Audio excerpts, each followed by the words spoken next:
Hello, Nathan Judah. I'm here with Wolves reporter. It is Mr. Liam Keane. Liam, Sheffield United 2, Wolverhampton Wanderers 1.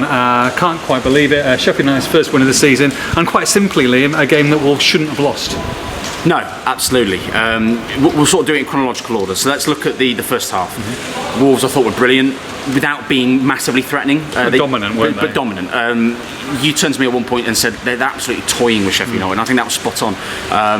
They had all of the possession, were picking them apart, finding spaces, and having so many clear opportunities to take a shot and not really taking them. Semedo chance, could have had a shot. There was Nori, Hwang.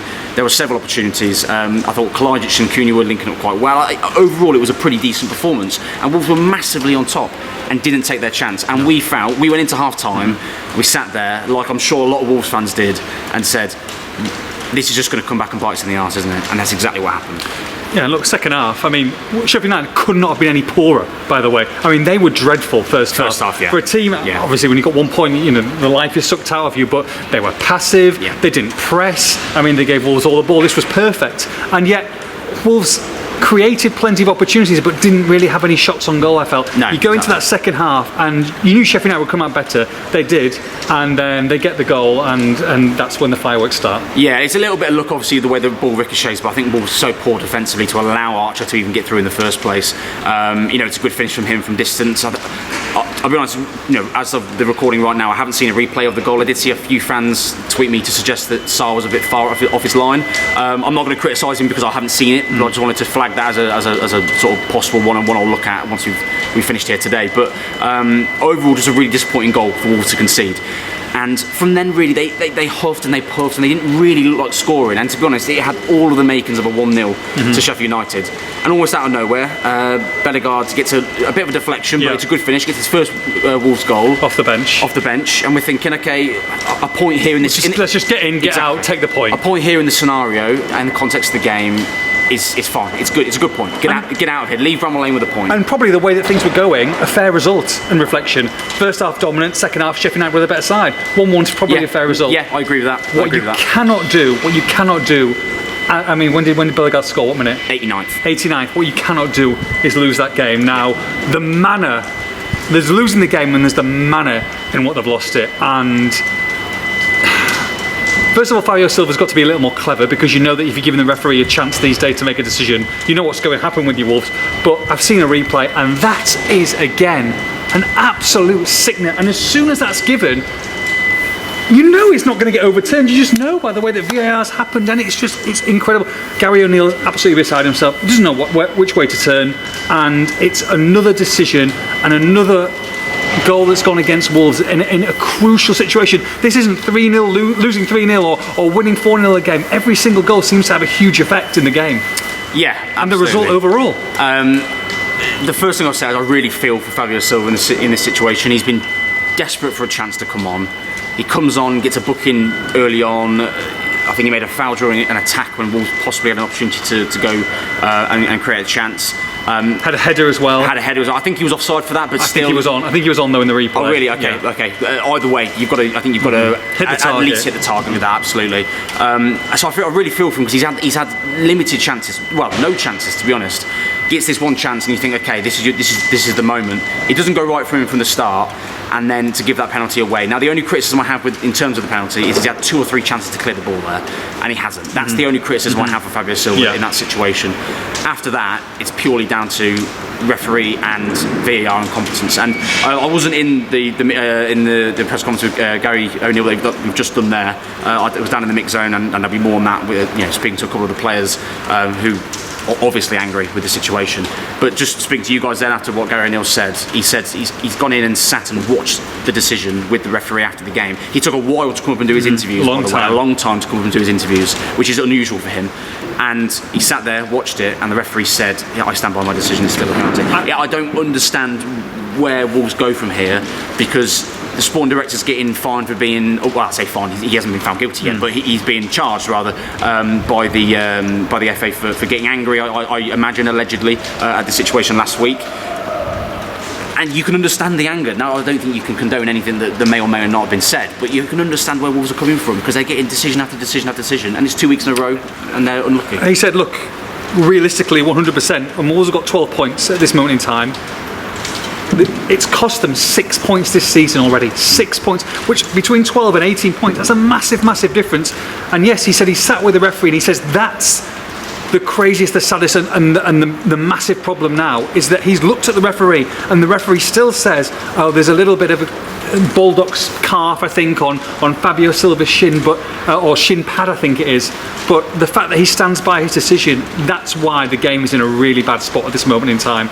And it's just the referees, because you look, and again, you look at social media, you look at all the pundits, they're all looking at it, they're going, this is insane, Wolverhampton Wanderers, all over. And yet, when it matters, when it's on the pitch, when it's VAR, the two people that matter, the VAR and the referee, the two people that are getting the wrong decision and the wrong decision again and again, the fact that it goes and you get a chance and then it's still, the decision gets upheld or it gets reversed, let him go and have another look at the monitor. Why can't you say, I'm not too sure, I don't really want to reverse this, but I want you to have another look. Why can't they say to the referee, go to the monitor again, have a look at it, have a look at that decision, and if you still think it's a penalty, well then at least we've kind of covered ourselves by saying, go and have a look at it, and then you've made the wrong decision twice. Completely agree. And then it's down to human error, if you will.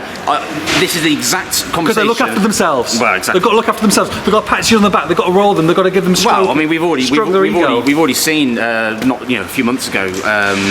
Mike Dean admit that there was a decision that he made once or twice. He didn't want to show him up to look after a colleague of his.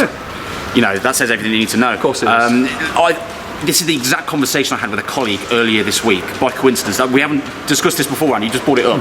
I said the exact same thing. I said, at the moment, there's a reputation with when a referee goes to the monitor, every time it gets overturned.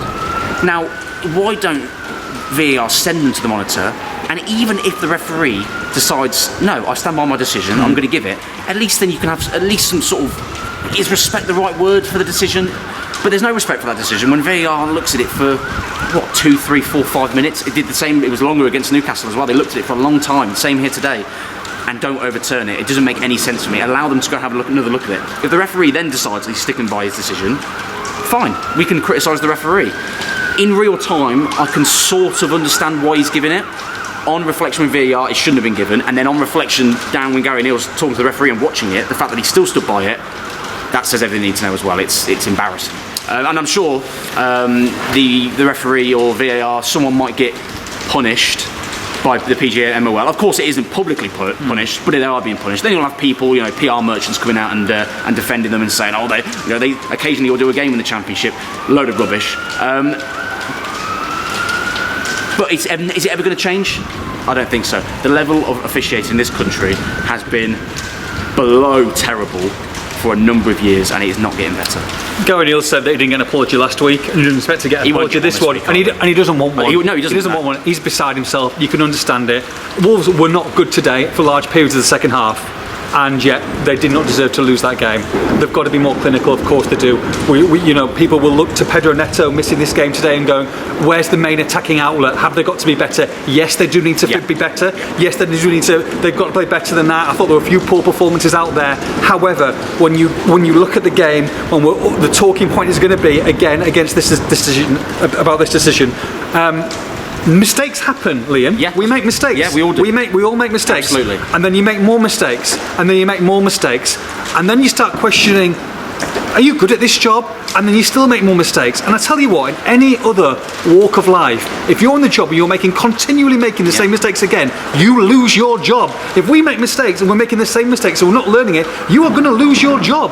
And people are not losing it, and I'm sorry, it's time for people to start getting fired. And I hate to say that, and I hate to talk people out of a job, but I'm sorry, when you are so incompetent in this job that you get paid hundreds of thousands of pounds for. These isn't people who are coming off the street earning 20 or 30 grand. They're earning hundreds of thousands of pounds and travel everywhere, and they're jetting off to Saudi Arabia, and they're jetting off here to do VAR, and they're coming back and they're making these decisions that are costing points. I'm sorry, it's time to get fired. It's a disgrace. But unfortunately, the PGMOL, as far as I can tell from the outside and speaking to people in the game, it's very much smoke and mirrors. There's no formal apologies, but there's a smugness about it, Liam. There's no formal apology. I mean, there has been obviously at times, but I mean, last week and I imagine with today, there's no formal apologies, but there's a little wink and a nod to say, we've got that one wrong, boys. Yeah, then, sorry, mate. We'll look at it. Exactly, and then on Tuesday. I'm sure, I think it's Tuesday anyway, that they'll do their independent panel review, and it will be 5 out of 5 or 4 out of 5 to say it was the wrong decision, and they'll go, sorry about that, boys, got that one wrong. Let's just move on. Yeah, but knock on, there you go. Exactly. Get on to Spurs on Saturday. Nothing public. Then you'll have Howard Webb come out, and he'll go and spend some time with Jamie Carragher and Gary Neville, and they'll suck up to him and say, you're doing a great job, mate. It's embarrassing. It's embarrassing. Gallagher will come out and say it's a disgraceful decision on Monday, and we don't care because it's just the same again. Nothing's changing. No, nothing's changing. You've got to get fired. And by the way, this has got nothing to do. Obviously, in this situation, we're talking about a specific one that's gone against Wolves again. But in the grand scheme of things, this has got nothing to do with Wolves. No, this is Premier League wide. I guarantee you there'll be another one next week, whether it's Wolves or not. There'll be something. The system is broken, and they haven't got a way to fix it. They're swinging against the tide and they're drowning. And unfortunately, I don't think anyone has got the cojones to come out and say it as it is and fix it. I don't think it's going to happen. But why, Liam? Why? And yes, there are contentious decisions, and they'll look at it each week, and I'm sure there's plenty across the Premier League today. Why is it always going against Wolves? I feel like we're here every single time. There's no 50-50. There's no VAR call. I can't remember a crucial VAR call that's gone for Wolves. Why are we always stood here talking about the same thing? We're talking about a shocking decision against Wolverhampton Wanderers. I think it's partly terrible luck. I think there's partly unconscious bias, and I make a very deliberate distinction to say unconscious bias, because I don't believe at any point any referee steps onto that pitch and wants to do Wolves or any other team a disservice. I absolutely do not believe that. I think they are human errors, but they are being influenced by certain things before the game and during the game, which I can understand. Again, that's human error. I get that. I understand it. We've all been influenced in the wrong ways or the right ways. I totally get it. But that's why VAR's there. It's there to correct those decisions. These people are sat in Stockley Park, however many miles away. They haven't got the crowd in their ear. They haven't got a fourth official telling me that the manager's going mad on the sidelines. They're dressed nicely though in the tracksuit, 3 or 4 of them, looking great. They've got the opportunity to... And you know what? We whinge about the time it takes to make decisions, and I think that's a valid point. But if it takes slightly longer and they get the right decision, no one's going to care less. But they don't get the right decision. They take their time, they look over it, and they think, if I overturn that, is my mate going to be annoyed at me? And they don't give it. I think it's disgusting. It's embarrassing. And we're here again. I'm sure we'll be here again at some point this season. Wolves are rolling with weighted dice. That's what's happening. Sheffield United 2, Wolves 1. For all the post-match reaction, make sure you log on to expressandstar.com.